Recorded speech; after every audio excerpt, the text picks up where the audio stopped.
Shqipëria po shet një nga deltën e fundit të egra në Evropë.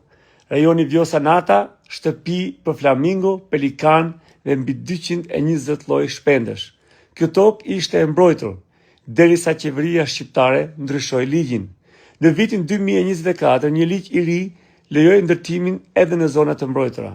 Vetëm 3 ditë më pas, Jared Kushner, dhëndri i Donald Trump, shpalli 2 rezorte gjigante. Njëri në ishën e paprekur Sazan, tjetri me deri në 10.000 vila në këtë zonë të mbrojtur. Ndërkohë, po ndërtohet një aeroport ngjitur me një zonë të shenjtë për shpendet. Betoni po zë vendin e natyrës. Ligjet ndërkombëtare po shkelen. BE ka shprehur shqetësim, pa ditë janë në zhvillim. Nuk është vetëm për Shqipërinë, është për të ardhmen e gjithë Evropës. Natyra nuk ka lop, por ka ne.